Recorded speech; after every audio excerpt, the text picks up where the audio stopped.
Tema da palavra de hoje: clamor, arrependimento mais conversão igual restauração. Clamor, arrependimento mais conversão igual a restauração, resultado. E é algo que nós temos precisado demais. Eu poderia colocar igual a uma visitação de Deus que vem acompanhada de restauração, de salvação, de cura, de libertação, de tudo aquilo que o povo de Deus, na verdade, que o Brasil anda precisando demais. E eu quero dizer que a receita está nas mãos do povo de Deus. A gente às vezes fica desesperado com a política, com a educação, com tantas situações, e a gente esquece que muitos dos resultados, muita da resposta, ela vem sempre da mão do Todo-Poderoso de Deus. Deus está acima do rei Uzias, Deus está acima do governo, Deus é aquele que governa, que controla todas as coisas e está acima de todo o poder e autoridade. Para isso eu queria convidar você a abrir a sua Bíblia no livro de Crônicas, segundo livro de Crônicas, capítulo 7, versículo 13 e 14, um texto muito conhecido, e hoje eu queria trazer algumas lições, trazer o contexto disso, porque nós muitas vezes falamos, lemos, recitamos esse texto, mas não temos uma dimensão do contexto e de como ele é atual, e nós precisamos viver isso hoje, mais do que nunca. Segundo Crônicas 7, 13 e 14, diz assim a palavra de Deus. Eu uso a NVI, mas se vocês puderem na ARA, esse, pelo menos agora aí, segundo Crônicas 7, 13 e 14 na ARA.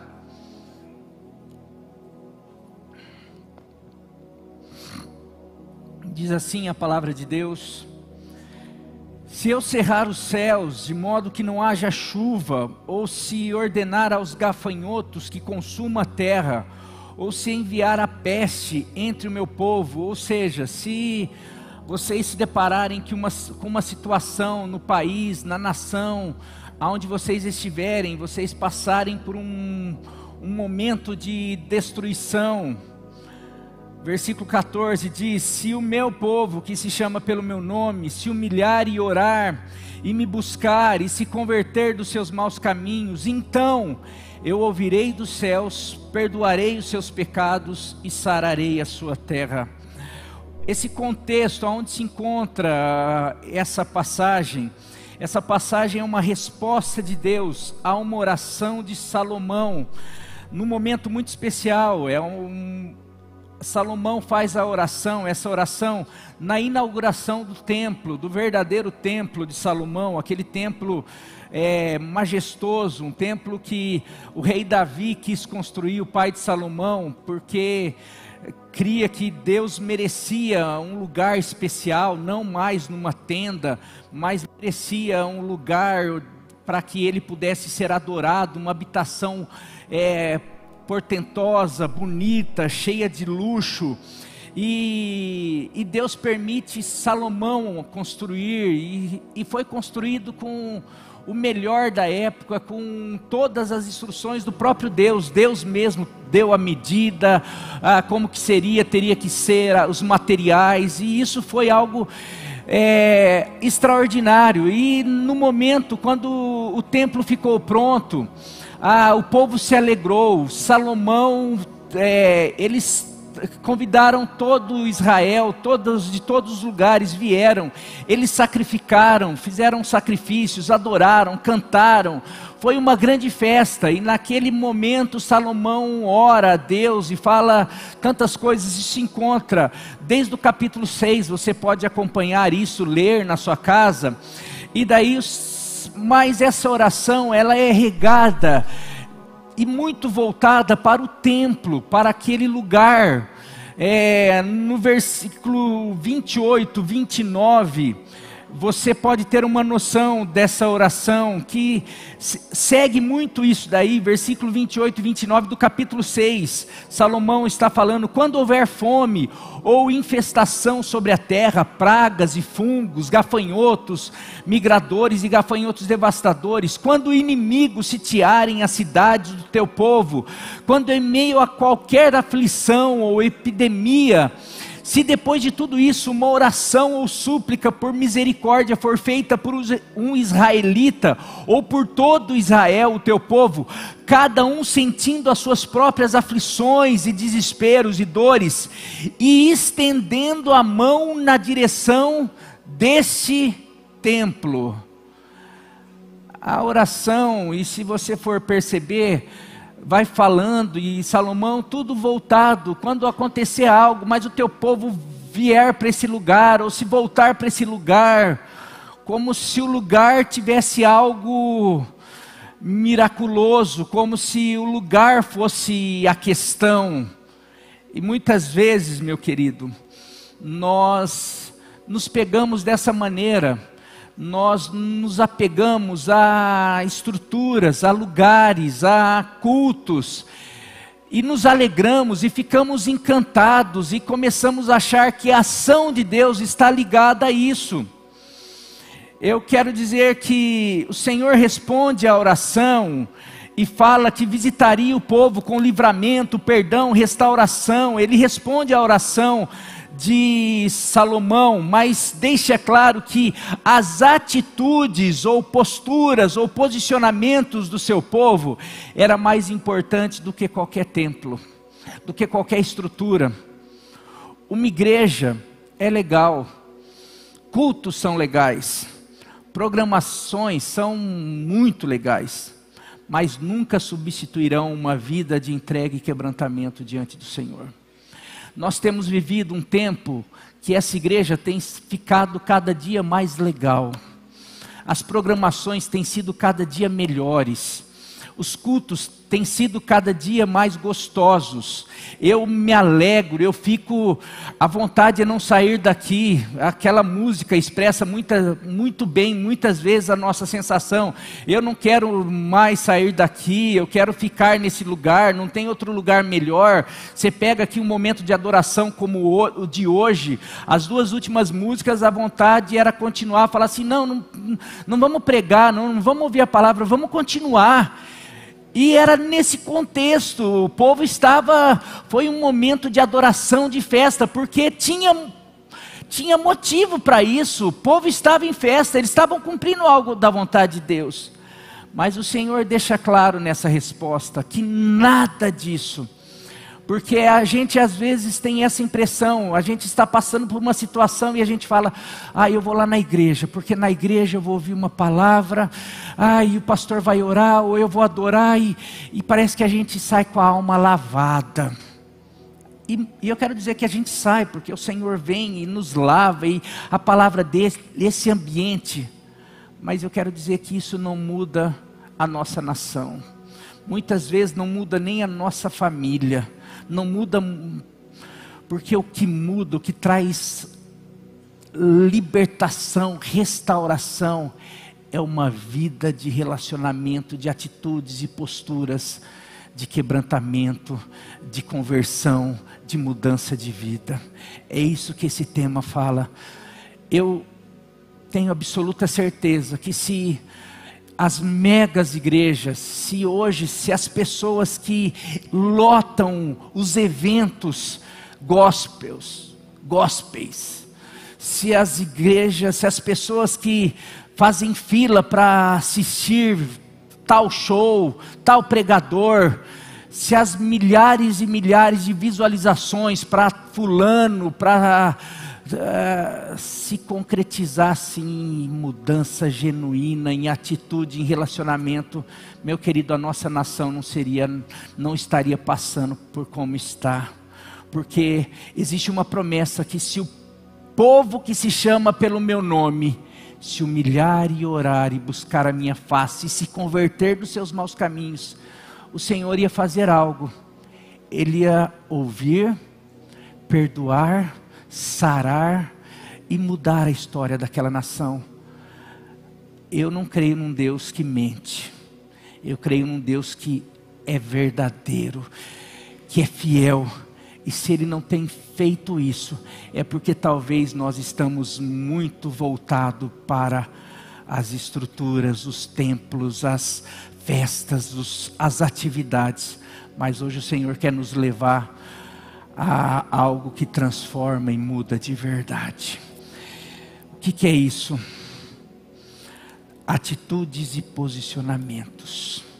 Hoje o Senhor quer que muito mais, e eu não estou falando que a gente precisa deixar de fazer, porque adoração, sacrifícios, eventos, cultos maravilhosos, eu não acho que a gente precisa mudar, pelo contrário, tem que ficar cada dia mais gostoso, porque a presença dEle gera isso, mas a presença dEle tem que gerar mais do que cultos gostosos, a presença dEle tem que gerar mais do que uma igreja grande. A presença dEle tem que gerar posicionamento, mudança, conversão, arrependimento, intimidade. E eu queria falar quais essas atitudes e posicionamentos que nós precisamos ter para vivermos uma transformação na nossa vida, na nossa casa, na nossa cidade. E eu quero hoje declarar e profetizar na nossa nação em nome de Jesus, porque precisa disso. E hoje eu quero terminar orando e clamando pela nossa nação. Primeiro, qual a atitude, qual o posicionamento que nós precisamos ter? E eu coloco assim, atitude e posicionamento, porque é muito mais do que uma atitude. Isso tem que se transformar num posicionamento nosso, tem que se transformar a nossa essência, a nossa vida. Por isso que eu coloquei atitudes, mas não, tem que ser mais do que atitude, tem que ser um posicionamento. Primeiro posicionamento, um posicionamento de rendição. Nós precisamos ter um posicionamento diante de Deus, muito mais do que apenas erguer, levantar as mãos, do que cantar, nós precisamos ter um posicionamento de nos rendermos totalmente a Ele, dia a dia, todos os momentos. A palavra de Deus nesse texto diz: se o meu povo que se chama pelo meu nome se humilhar. E quando essa palavra se humilhar, eu coloco uma atitude, um posicionamento de rendição, que significa reconhecer suas limitações, fragilidades e dependências, e a dependência de Deus, se despir do orgulho. E eu dou exemplo aqui, o que é se render? Eu falo se humilhar. E aqui nós temos algumas pessoas que gostam do jiu-jitsu ou de lutas.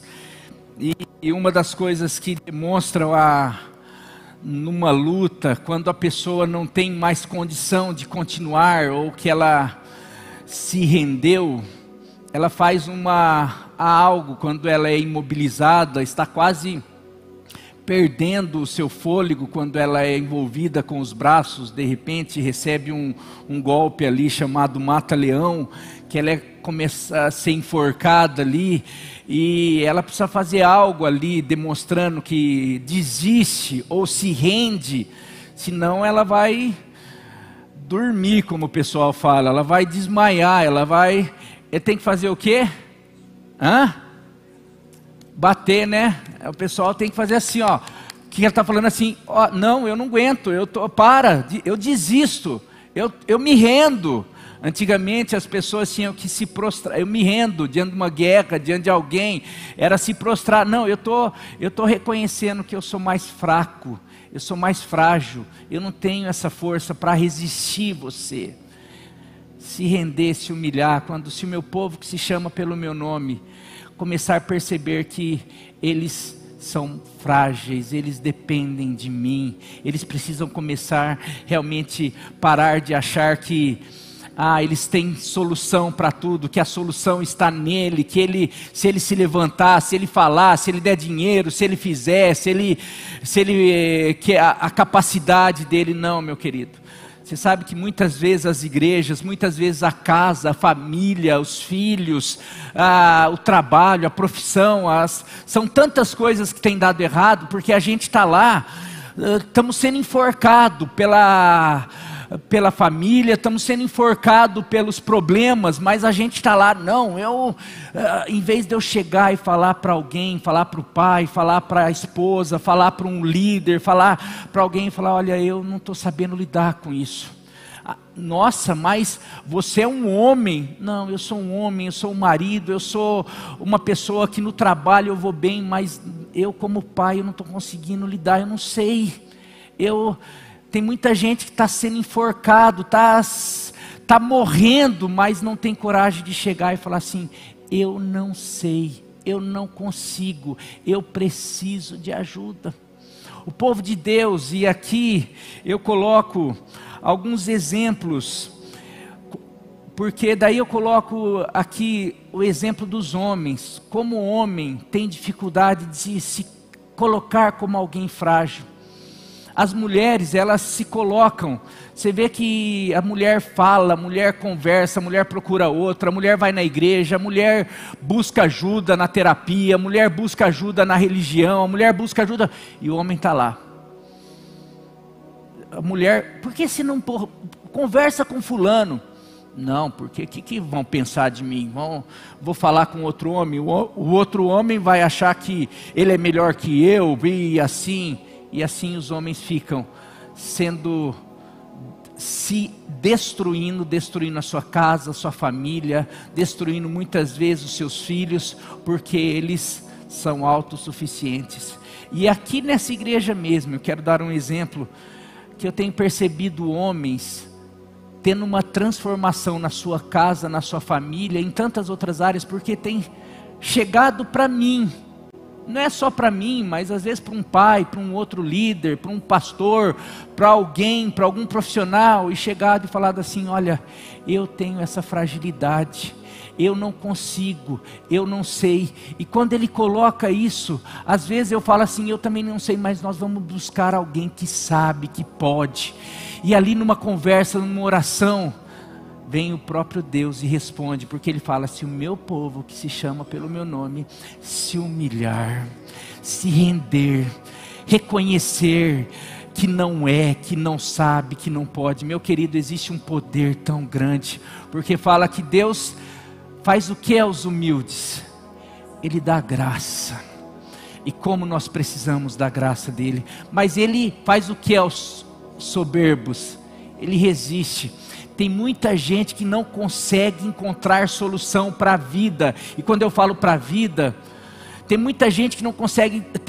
O Brasil está passando por isso, e sabe o que ele está fazendo? Não, ele está falando que a solução é isso, se o Brasil fizesse isso, se os políticos fizessem isso, se a justiça fizesse aquilo, ele tem a solução para tudo, menos ele fala assim, Senhor, eu preciso me humilhar, porque se não for o Senhor, não é a justiça, não é a política, não é ninguém, porque o único que pode é o Senhor. Ele, em vez dele ficar nas redes sociais, em vez dele ficar brigando com todo mundo, porque como sendo dono da razão, quantos políticos dono da razão, quantos juristas dono da razão, quantas pessoas dono da razão, e nisso o Brasil, o país vai sofrendo, porque o dia que essas pessoas, os poderosos, voltarem os seus olhos para Deus, o justo juiz, e reconhecerem, nós não somos, nós não podemos, mas nós nos rendemos àquele que é e que pode todas as coisas. É isso que o Senhor quer. Eu estou falando a nível de nação, mas eu quero falar a nível da tua casa, a nível do teu trabalho. Eu fico de verdade eu me compadeço de muitas mulheres. Ah, não, mas mulher, não, tem mulher que é orgulhosa também. Eu me compadeço de muitos homens, de muitos filhos, porque está lá o casal se degladiando, em vez de buscar ajuda, às vezes busca, mas aí depois, hora que ouve alguma coisa, algum conselho, não, acho que esse conselho não é o que eu acho, não é o que eu creio, não é o que eu sei, não é o que então eu não sigo.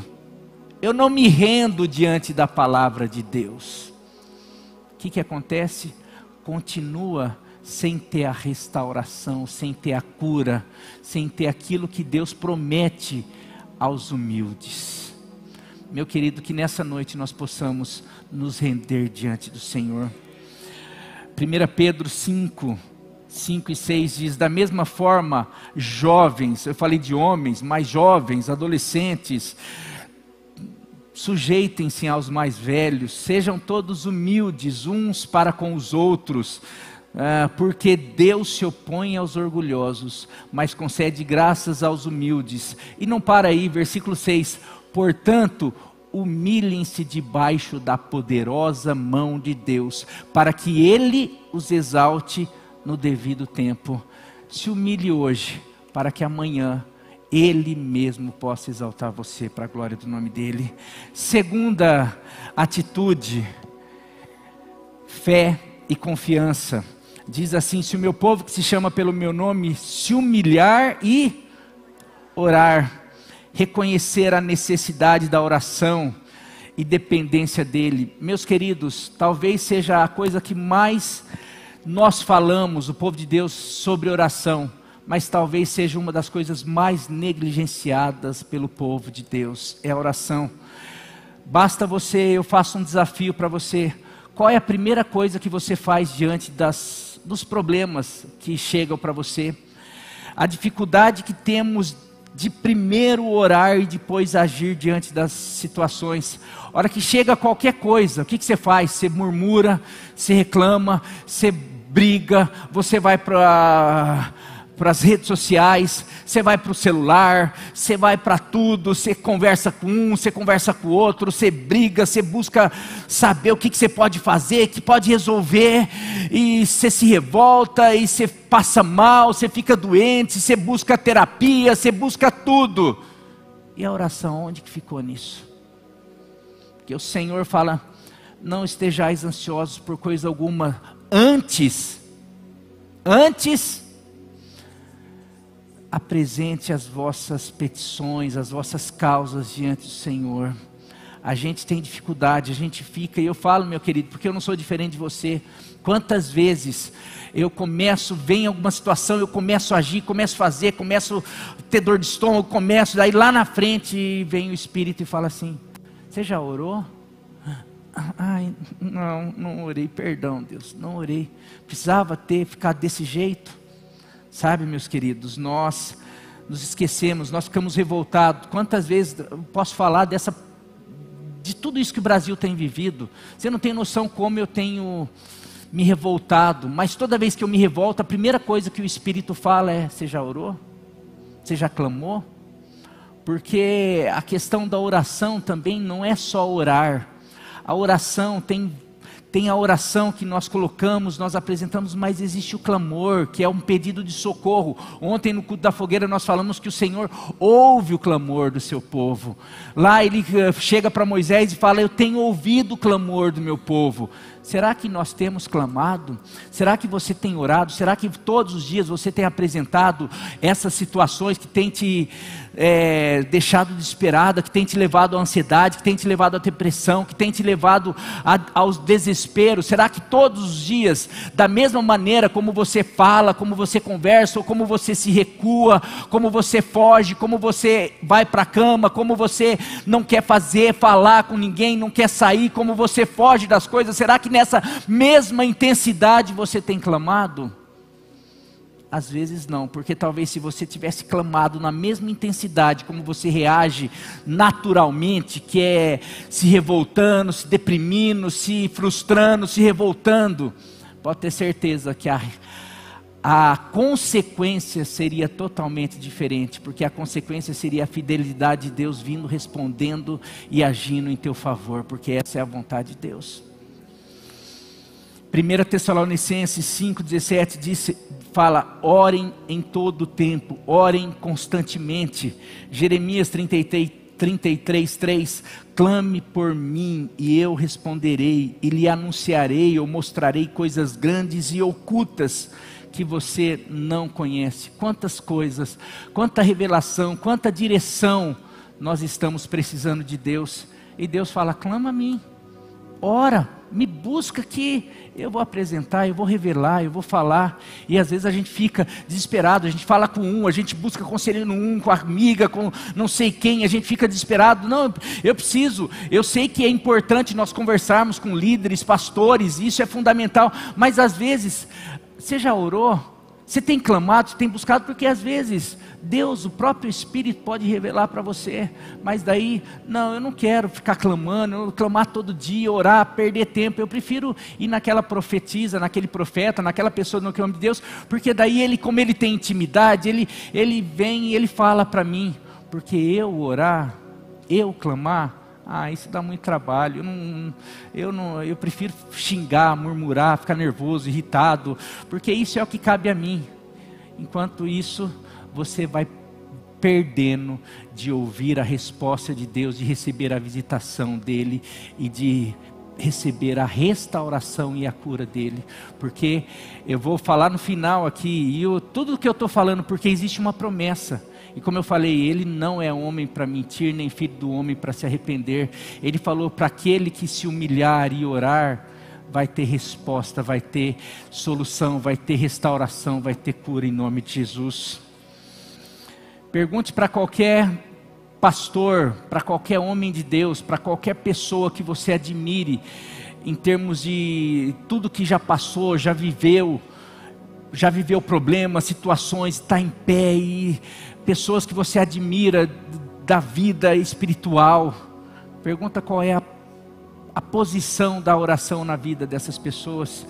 Eu tenho percebido que as pessoas que eu mais admiro na vida espiritual são pessoas extremamente voltadas para a oração, são pessoas que colocam a oração como primeiro nas disciplinas espirituais, são pessoas que gastam tempo, ou que investem tempo na oração.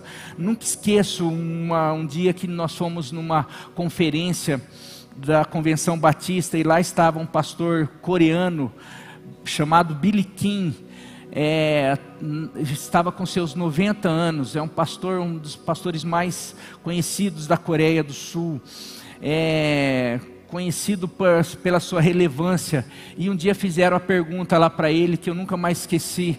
Perguntaram: se você pudesse voltar no começo, ou se você pudesse dar algum conselho para os pastores jovens, que era uma conferência de pastores, qual conselho que você daria, ou o que você faria diferente no seu ministério, para que os pastores pudessem ouvir aqui?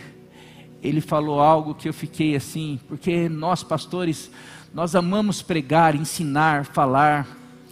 Ele falou: eu teria pregado menos e orado mais.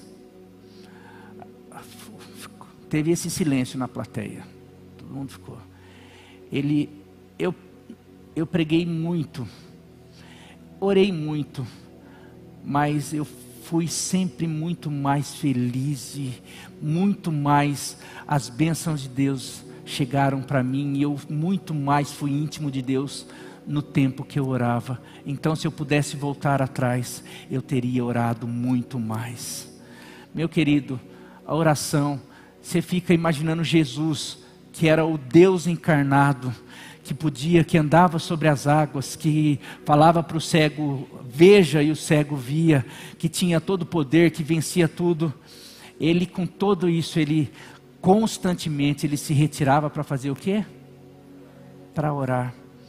Daí se Jesus, o Filho de Deus, o homem mais santo, mais poderoso que pisou na face da terra, não abria mão de orar, e a gente fica assim: por que a gente é tão irritado? Por que a gente não tem vitória? Por que a gente não consegue vencer o pecado? Porque a gente não ora. Meu querido, se nós orássemos, se os pais orassem mais, se os filhos orassem mais, se a nossa família, se as mães orassem mais, se os cônjuges orassem mais, se a igreja orasse mais, ao nosso país não seria o que é hoje. Se nós tivermos não atitude, mas uma postura, uma vida de oração, meu querido, Pirajuí não vai ser mais a mesma, a tua casa não vai ser mais a mesma, essa igreja não vai ser mais a mesma, porque Deus responde a oração, Deus ouve a oração, Ele traz restauração e cura e libertação, que nós possamos sair daqui orando, tendo uma vida de oração para a glória do nome de Jesus. Terceiro, qual atitude? Uma atitude de intimidade. Ele não fala só para nos humilharmos, para orarmos, não é só uma atitude de rendição, não é só uma atitude de fé e confiança, mas uma atitude de intimidade. Se o meu povo, que se chama pelo meu nome, se humilhar e orar, mas também me buscar ou buscar a minha face.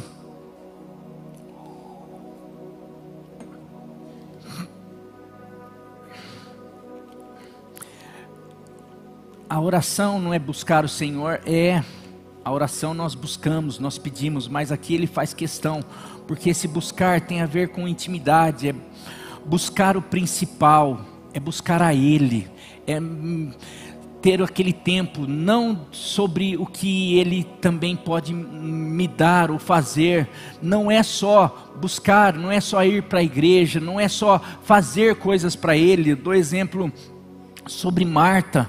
Marta estava ali e nós precisamos servir, muitas vezes precisamos de Marta.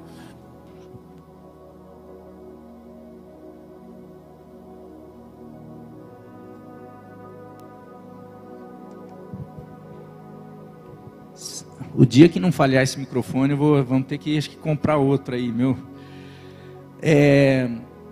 Precisamos ser como Marta, muitas vezes, porque nós precisamos. Se não for o nosso serviço, essa igreja não funciona. Como nós estamos falando, nós precisamos melhorar no nosso serviço, organizar, fazer tantas coisas. Isso é uma maneira de glorificar a Deus, mas nós não podemos achar que o nosso serviço, eu não posso achar que o fato de eu pregar, de eu ensinar, de eu atender pessoas é suficiente. Não, eu preciso ter um tempo para buscar Ele, para me relacionar com Ele, para falar como Ele é importante para mim, para me colocar, para me derramar diante dEle, falar não, muito mais do que fazer coisas para o Senhor, eu preciso do Senhor, muito mais do que depender.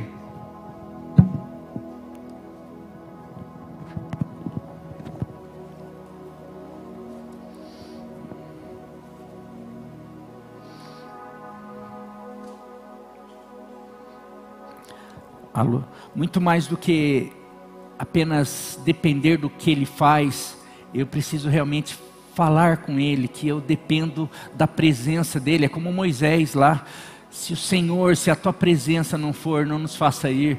E naquele momento o Senhor fala: Moisés, eu vou enviar um anjo, você vai ter a provisão, você vai ter os milagres, você vai ter... Não quero, não basta só as bênçãos das tuas mãos, eu quero a tua presença, eu quero me relacionar contigo. Nós precisamos desse tempo. Eu sei que muitos de nós, e eu percebo, não sei você, eu me preocupo muito, no mesmo tempo que nós precisamos das atividades, eu preciso das pessoas que servem ali na mesa, eu preciso das pessoas do apoio, a gente precisa de cada um, daquela que serve, daquela que está lá no ministério infantil. Mas se cada um dos servos não buscarem essa presença, não tiverem se relacionando no dia a dia, vai chegar um momento que isso não vai bastar. Isso daí vai virar pó, porque na hora do vamos ver, eu não tenho relacionamento, eu não conheço Deus, eu não tenho intimidade. Essa relação é fundamental. Eu como pastor, eu posso preparar mensagem, eu posso estudar, eu posso fazer, mas vai chegar um momento que se eu não tiver intimidade com Ele, hora que as coisas balançarem, hora que a igreja não estiver legal, hora que a minha casa não estiver legal, hora que alguma coisa, eu vou me perder. Mas se eu estiver nele, com Ele, se eu tiver um relacionamento, eu vou saber que tudo isso é secundário. São coisas importantes, mas não é mais importante do que Ele para mim. Ele sabe que para o Marinho a coisa mais importante, a igreja é importante porque é o corpo dele. A minha família é importante porque Ele Fala, me ensina que eu tenho que amar minha esposa como ele amou a igreja. Mas é tudo sobre ele, é para a glória dele, a minha vida é dele. É para ele, o meu relacionamento é dele, eu sou dele, ele é meu, eu sou do meu amado e o meu amado é meu. Quando nós estamos aqui cantando, é muito mais do que música, é muito mais do que um rito, é muito mais. Eu estou realmente trazendo à tona a consequência do que eu me relaciono com Ele lá na minha casa. Uma adoração viva vai ter a ver com essa relação que a gente tem no nosso dia a dia.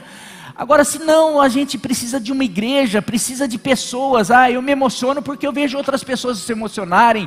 Eu ouço sobre Jesus ali na igreja. Não, você precisa saber e conhecer e ter intimidade com Ele no teu dia a dia. Eu quero dizer, vocês veem a minha relação com a Nilva aqui, todo mundo sabe. Mas não é aqui que eu tenho intimidade com ela. Intimidade já fala, é no secreto. São coisas que não é para todo mundo. Eu aqui estou pregando, mas aqui eu não estou demonstrando a intimidade que eu tenho. Talvez aqui vocês percebam pelas palavras, pela unção, por algumas coisas, por algumas direções, pela revelação, pela palavra. Mas vocês não têm noção da minha intimidade com Deus. A intimidade é lá em casa, é nos meus momentos, é nas minhas madrugadas. Isso se revela em atendimento, em conversa, em direção, em tantas coisas. Eu falei ontem no culto da fogueira. O culto da fogueira sempre foi sobre Elias, sobre o fogo que desce. Ontem foi diferente, porque eu senti uma direção. Falei, Nilva, e daí, não sei se você foi, mas eu sinto uma direção. Da onde vem essa direção? É no momento de intimidade. Cada palavra que vocês têm percebido, Deus dirige para cada coisa e é na intimidade. Eu poderia apenas estudar algumas palavras. Não, mas eu não quero. Eu quero porque é sobre, essa igreja é dele. Ele é o Senhor. Então não basta para mim só buscar o que eu acho, o que eu penso, porque não é sobre mim, é sobre Ele. E eu quero dizer que a tua casa é sobre Ele, a sua família é sobre Ele, o seu futuro é sobre Ele.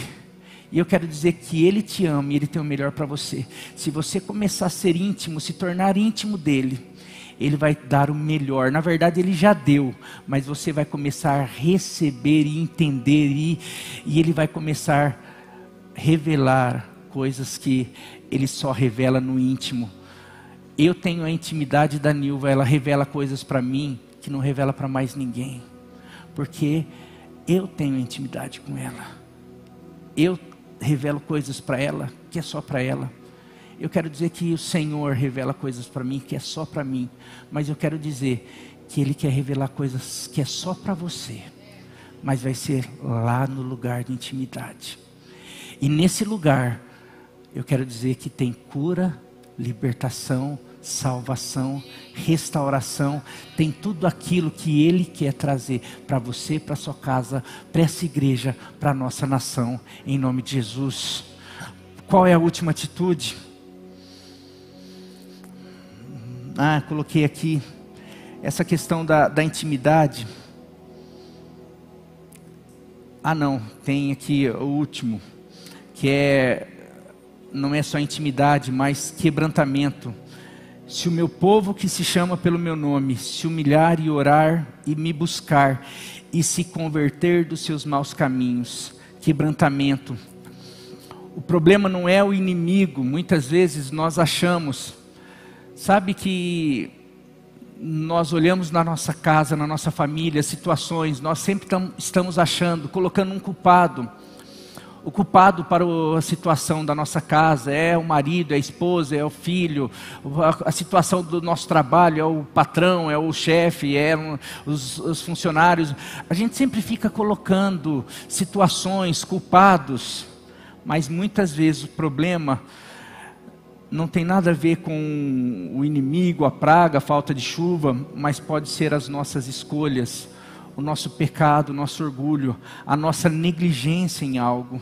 E para isso a gente precisa se converter. A gente precisa dar meia volta. Às vezes achamos que o arrependimento e a conversão é só para os incrédulos, para aquele que está chegando agora. Não, mas a conversão, o arrependimento é para os salvos.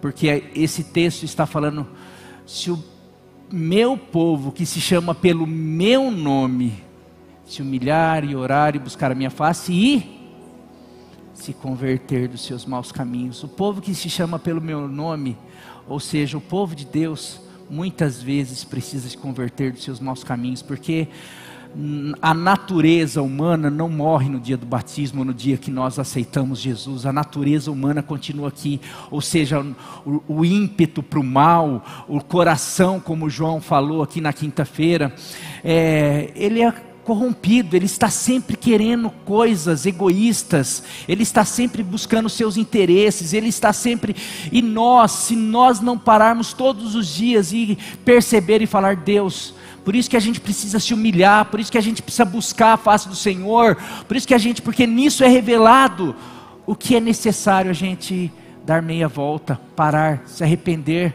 Você vê o exemplo de Davi, ele não foi o homem mais santo, você vê Daniel, você não acha as falhas que você acha em Davi. José, você não encontra as falhas que você encontra em Davi. Mas quem ganha o título do homem segundo o coração de Deus é Davi.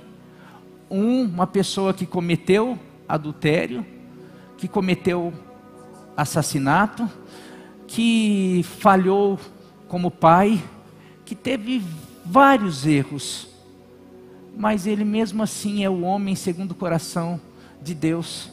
Você vai lá para Apocalipse, fala que o que Deus quer restaurar não é o templo de Salomão, não era que era um lugar de adoração, era lugar, mas é o tabernáculo de Davi, onde tinha verdadeira adoração. Olha só que doido, porque o coração de Davi, ele falhava, mas ele se convertia dos seus maus caminhos, ele se arrependia, ele se escancarava, ele se humilhava. O rei, diante de um profeta, o rei ele tinha mais autoridade nacional. Ele podia pegar um profeta que chegou para ele e falar, você é esse homem, você pecou, você fez isso. Ele podia pegar esse homem, esse profeta e falar assim, só você sabe disso aí, eu vou prender, eu vou matar você, eu vou fazer, porque ninguém vai descobrir Não. Ele se humilhava, eu sou esse homem, Senhor, pequei contra ti, não retires de mim o teu espírito, volte a dar a alegria da tua salvação. Ele se quebrantava, ele reconhecia suas mazelas, e mais, ele se convertia, e ele falava assim, que o Senhor possa usar os meus erros para eu ensinar as próximas gerações, para que eu possa ensinar o caminho certo para essas próximas pessoas.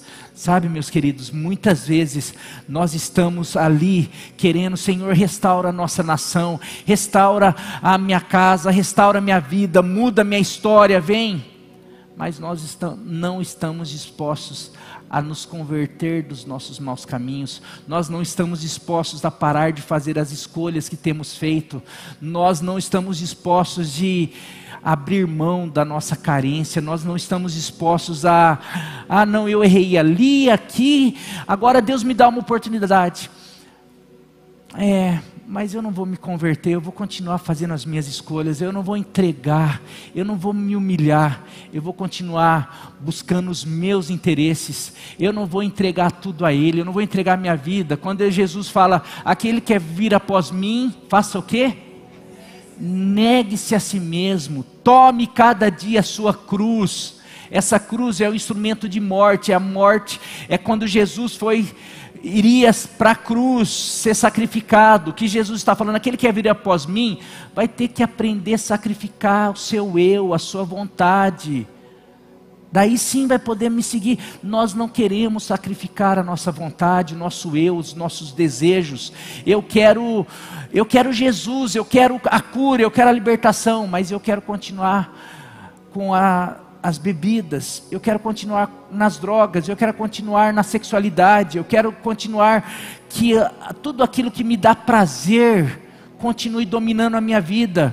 Eu não quero sacrificar tudo isso para seguir a Jesus, mesmo sabendo que tudo isso, como Paulo, e não era só isso, Paulo está falando, eu considero tudo como esterco para poder ganhar a Cristo. E Paulo não está nem falando de bebida, né? Paulo está falando sobre títulos, sobre riqueza, sobre posições, que dirá coisas pequenas, passageiras, sentimentos.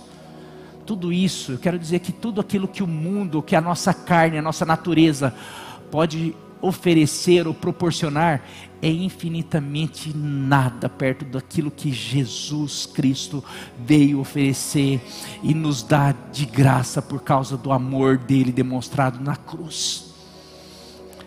Ele tem restauração. Essa é a consequência. Se nós realmente nos humilharmos, nos rendermos, se nós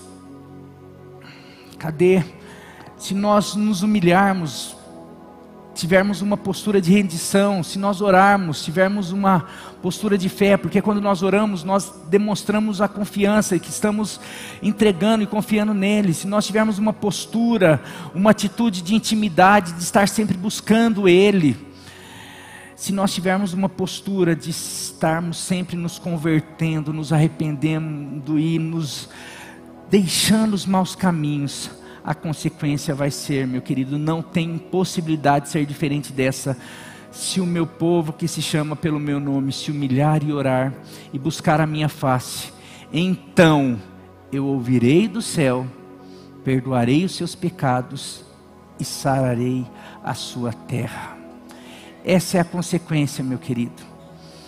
A promessa de perdão, restauração e cura é certa. O Senhor prometeu responder diante de tais atitudes. Então o que você está esperando? Se nós estamos tão carentes dessa visitação, e eu quero dizer que nós estamos, eu nunca vi um povo tão carente de uma visitação. Eu acredito que nós chegamos no ponto culminante, o povo de Deus.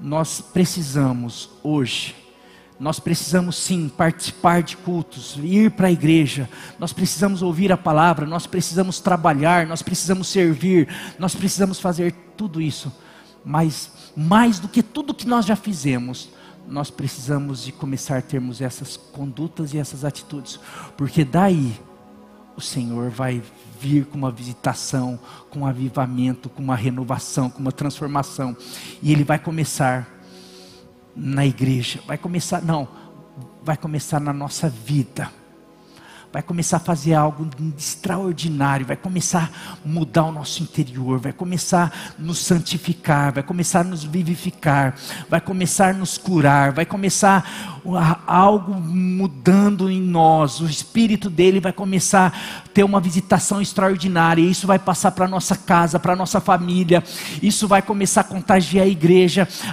vai começar a contagiar a cidade vai começar a contagiar os estados vai começar a contagiar a nação. Isso foi o que aconteceu com a Coreia, isso foi o que aconteceu com a Europa no passado, tudo começou com a igreja.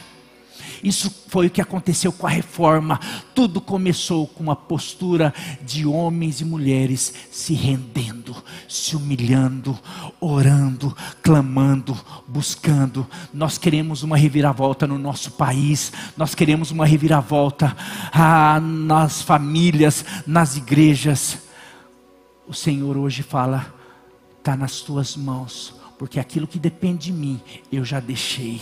Na cruz do Calvário, eu abri o caminho. Hoje basta vocês clamarem que eu respondo com fogo, eu respondo com cura, eu respondo com restauração, eu respondo com avivamento, eu respondo com conversões. Nós vamos ver vizinhos nossos se convertendo, nós vamos ver familiares nossos de outras cidades convertendo. Você vai começar a ver cura. Nós falamos ontem nós vamos começar a ver os prodígios e sinais, vamos começar a ver fumaça no céu, vamos começar a ver o sol se convertendo, a gente vai começar a ver o Senhor agindo, porque isso é promessa dele. E porque não aconteceu ainda? Porque nós estamos vislumbrados apenas com as estruturas, com os templos cheios, com cultos maravilhosos, com ministérios de louvor tocando legal, com pastores inflamados, mas nós mesmos não estamos sendo transformados.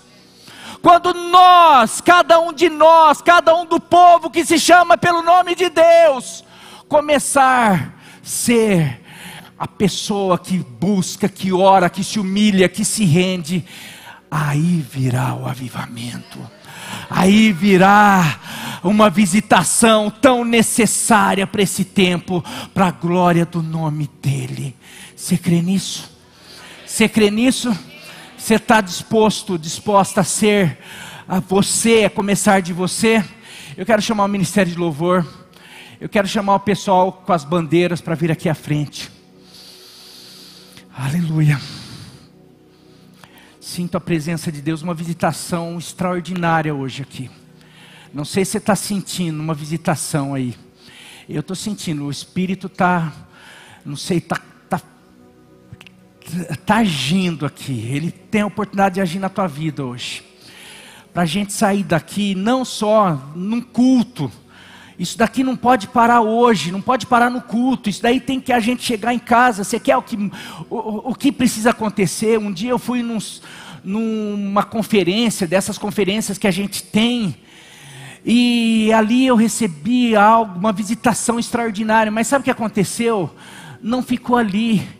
Ali aconteceu algo, eu fui realmente cheio do Espírito Santo, ali aconteceu, mas eu cheguei em casa, eu já não era a mesma pessoa, eu comecei a orar, ter uma vida de oração, eu com 15 anos isso, ali eu tive a minha primeira experiência, e ali eu comecei, eu descobri que Deus tinha algo especial para mim, e eu comecei todos os dias, eu tirei um tempo de oração, de leitura da Bíblia, da palavra de Deus, eu colocava música, adoração, ficava uma hora e meia, 2 horas ali adorando o Senhor, ali buscando intimidade, ali muito do que eu vivo hoje é consequência daquilo lá de trás, que eu fiquei acho que uns 8 meses, 1 ano com uma vida de Deus, consagrando a minha vida, por causa de um culto, por causa de uma conferência, mas aquilo não parou na conferência, os cultos passaram a ser consequência do que eu vivia todos os dias na minha casa, e aquilo é o que Deus tem para cada um de nós.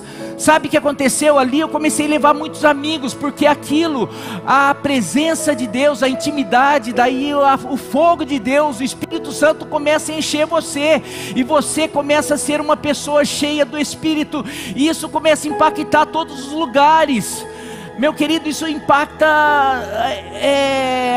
ambientes, isso impacta pessoas, mas muito mais do que um culto, ser espectadores. Não, nós precisamos sair daqui e nos tornarmos essas pessoas, que hoje ao sairmos daqui, nós possamos. Agora eu quero ler um texto, porque eu creio que começa em cada um de nós, em casa, família, igreja, tudo isso, mas eu quero ler um texto para vocês. Coloca aí Jeremias 29, 7, se eu não me engano. Jeremias 29, 7.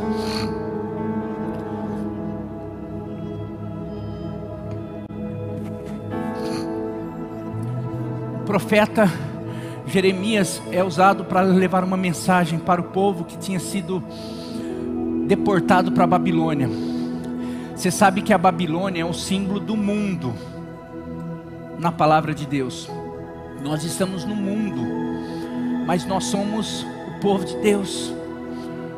Nós estamos aqui, mas aquele povo ficou tão perdido. Não, e agora? Porque nós somos de Jerusalém, não sei o que.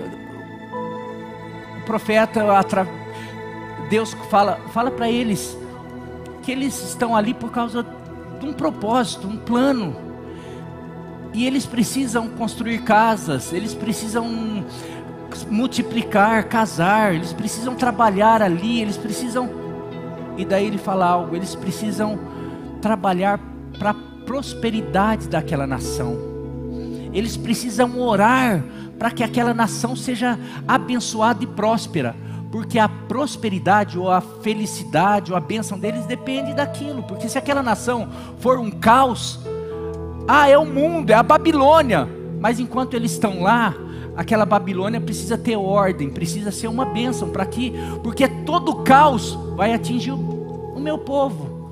Então o meu povo, eu dou autoridade, porque se eles orarem, meu querido, é isso, é o poder da oração, é o poder do povo de Deus. Aonde o povo de Deus chega, a coisa muda. O povo de Deus tem uma arma poderosa, que é a oração, que é o poder de Deus, que é a unção.